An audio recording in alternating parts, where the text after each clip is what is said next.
तर सकाळी सकाळी मस्त मेथीचे पराठे बनवून सगळ्यांना गरम गरम मेथीचे पराठे खायला घालून मी अशी आवरून चालली आहे कुठे. तर आज सगळे ॲक्च्युली माझ्याकडे आले होते. आज आहे ऑडिशन डे. आम्हाला सगळ्यांना ऑडिशन्स बनवून पाठवायचे होते. सो तब्येत ठीक नसतानाही मी अशी तयार झाले आणि सगळे आले की आपोआप थोडं चांगलं वाटतं. आणि मग मी, जैतून, सईद आम्ही तिघं इथे ऑडिशन बनवायला खाली आलो होतो. आणि ऑडिशन चालू असतानाच मला घरातून पण व्हिडिओ कॉल आला. माझे घरातले असे कुठे देवदर्शनाला गेले की मला व्हिडिओ कॉल करून व्हर्च्युअल दर्शन देतात. आणि मग आता माझी ते मज्जा बघा ऑडिशन्सची कशी असते ते. Sir, I can't take this anymore. Sir, I can't take this anymore. माझ्या वडिलांचा आहे तो.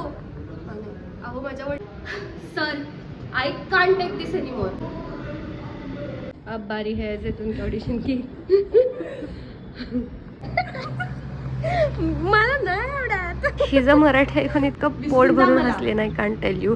मग ऑडिशन झाल्यानंतर आमच्याकडे वेळ होता थोडा टाईमपास करायचा. मग आम्ही इथे काय टाईमपास करायचा म्हणून आम्ही भलताच टाईमपास केलेला आहे. आणि स्वतःला जोकर म्हणून आम्ही इतकं हसलोय ना, म्हणजे आजचा दिवस लिटरली पोट दुःखेसपर्यंत हसायचा होता आमचा. आणि आम्ही तर असलं काहीतरी करून स्वतः हसत बसलोच होतो. आणि आमच्यामुळे सगळे इतके हसलेत. मी तर रेकॉर्ड पण नाही केलं.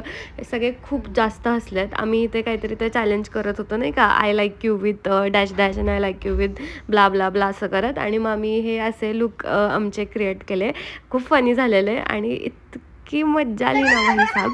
आणि मग हे सगळं झालं, आमचा टाईमपास चाललेला. असं काहीतरी आम्ही घरी असलो की करतो, म्हणजे काम पण करतो आणि कामाव्यतिरिक्त असे टाईमपास पण करतो.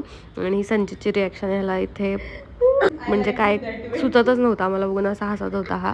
त्यानंतर ॲक्च्युली माझी एक मैत्रीण आहे, तिचे बाबा ॲडमिट होते भारती विद्यापीठला. सो आम्ही आवरून पटकन तिकडे गेलो, त्यांना भेटलो, मग घरी रिटर्न आलो, स्वयंपाक केला, थोडाफार जेवलो आणि हा दिवस असाच संपला. म्हणजे ऑडिशन स्पेशल डेज होता, काहीतरी नवीन मोठा प्रोजेक्ट येतो आहे. So stay tune.